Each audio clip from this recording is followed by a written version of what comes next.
नमस्कार दोस्तों चलिए थोड़ी सी औपचारिक बातें कर लेते हैं। हमारे यहाँ एक ऋषि हुए हैं, कुछ एक पुराण भी उनके नाम से जुड़े हुए हैं, वाबस्ता हैं। उन्हें उन पौराणिक कथाओं का लेखक भी मूल रूप में माना जाता है और ऋषि का नाम है ऋषि उद्दालक। तो उद्दालक ऋषि का जो बेटा है श्वेत केतु, वो अक्सर उनको तंग करता है कि पिताजी ये तो बताइए कि ये ज्ञान है क्या चीज़। अब पिता कहता है कि ज्ञान को तुम इस तरह सतही रूप में समझना चाहते हो तो ये कैसे मैं बताऊं ज्ञान क्या है। इसके लिए तो थोड़ा सा मुझे भी समय दो और सही ढंग से जो सही प्रतीक मेरे सामने आएगा तब बताऊंगा मैं। अब ज्ञान जो है ये ऐसा नहीं है कोई फल का नाम ज्ञान है जिसे तोड़कर मैं तुम्हें कहूँ कि खा लो और ज्ञान तुम्हें प्राप्त हो जाएगा। अरे ये जो ज्ञान है ये धीरे धीरे कुछ ना कुछ लेते रहने से, कुछ ना कुछ ग्रहण करते रहने से, उसी तरह सहज भाव से भीतर जागृत होता है। जैसे कुछ खाने के बाद भोजन, अच्छा भोजन करने के बाद उससे रस बनता है, उससे रक्त बनता है, उससे मज्जा अर्थात मांसपेशियाँ बनती हैं। ये सारी की सारी चीज़ें उसी का कमाल हैं।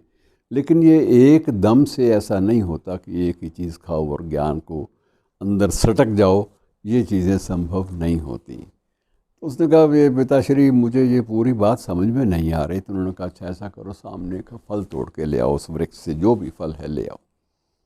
तो श्वेत केतु गया, सामने एक पेड़ से उसने एक फल तोड़ा और ले आया। तो कहते हैं इस फल को बीच में से काटो, या बीच में से वैसे ही उसको दबा के काट लो।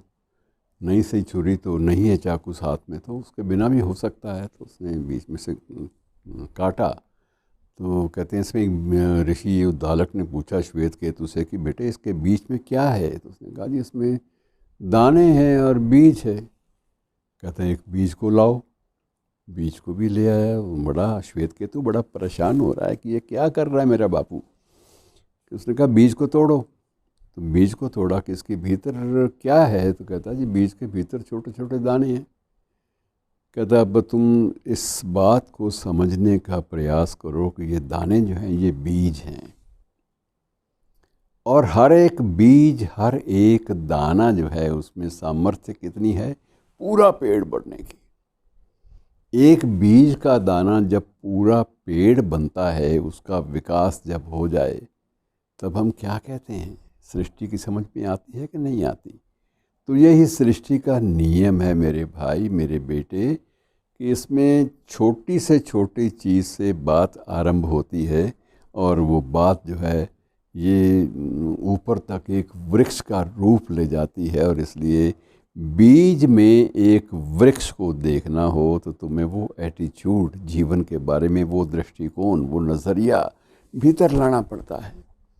नज़रिया नहीं लाए तो तुम्हारे लिए सिर्फ दाने हैं, और यदि नज़रिया तुम्हारे भीतर प्रवेश कर गया तो वो ज्ञान है, और वो तुम्हें ज्ञान के मार्ग से ही वो तुम्हें बताता है कि बीच में एक वृक्ष की फिलॉसफी, वृक्ष का दर्शन कैसे छुपा हुआ है।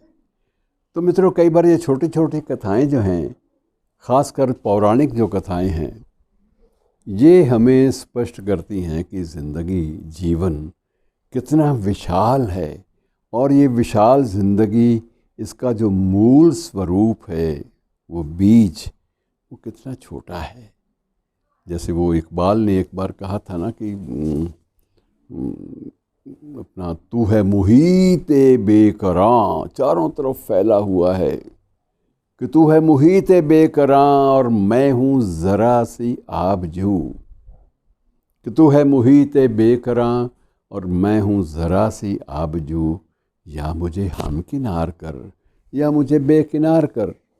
तो ये जो है ना, बागे बहिश्त से मुझे हुक्मे सफ़र दिया था क्यों, कि बागे बहिश्त से मुझे हुक्मे सफ़र दिया था क्यों, कारे जहाँ दराज है, कारे जहाँ दराज है अब मेरा इंतज़ार कर। तो ये जो मित्रों छोटी चीज़ से बड़ी का, व्यापकता का एहसास जगना या उसका विकसित रूप लेना, ये बिल्कुल अलग एक प्रक्रिया है। और ये समझ में तभी आसानी से आ जाएगी जब हम इन चीज़ों को आत्मसात करने का प्रयास करेंगे। शुक्रिया।